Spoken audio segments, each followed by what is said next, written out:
Should we have a stab at some predictions then? I'll let you go first. Go on, Mr. Everton. I'll let you have your predictions first, and let's see what you come up with. Go on. As I said, Everton don't score a lot, don't concede a lot. I'm just looking at it. Everton have only scored one more goal than Ipswich this season. 34 goals they've scored compared to Ipswich's 33. So there's not a lot between them in that. But defensively, there's a chasm. Everton have conceded 33 goals less than Ipswich. So that would suggest, given those stats, that Everton to edge a low-scoring affair.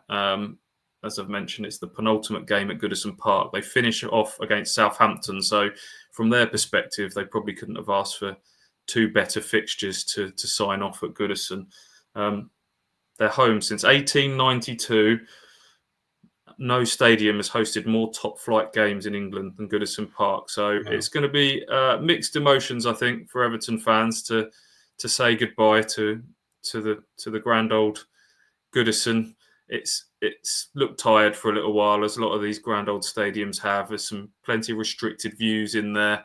As we've seen with a lot of clubs, there comes a point where it's time to move on, and financially it's not viable anymore. But I might go and have a little look at Bramley Moor Dock while we're up there, just to get a feel for what that's all about. I think that little motivating factor from an Everton point of view might just get them over the line for a 1-0. That's what I've gone for, 1-0 Everton.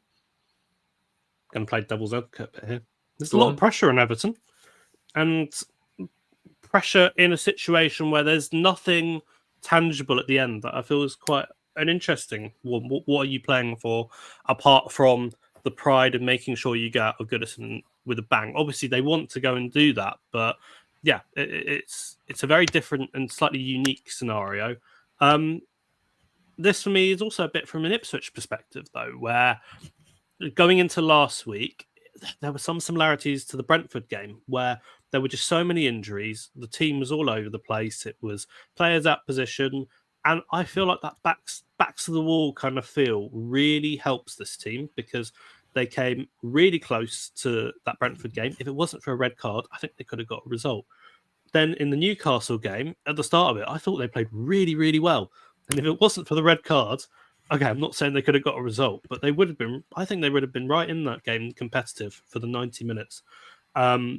Red cards changed both of those in the end, but the way that they played up until those red cards in those really difficult situations just gives me a feeling that this squad is built to be backs to the wall sometimes, and they really are at the moment. So I'm not going to come out and say that it's really going to be party pooping at Goodison with a win. But I think a 1-1 draw is what I'll go for. Low margin, but that in my head I think makes a lot of sense.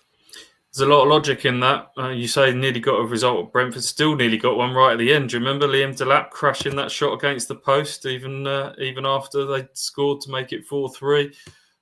You're right. And Kieran McKenna sort of says in training, sometimes it makes it a bit easier because everyone knows that they're going to be involved in the game. There's no doubts. Am I going to play? Am I going to feature off the bench? If you're fit, you know you're probably going to get on the pitch, probably from the start, if not certainly from the bench going into this game.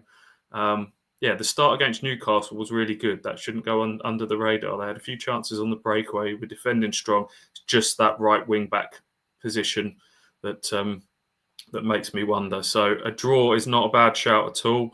I don't think there's going to be a lot in this.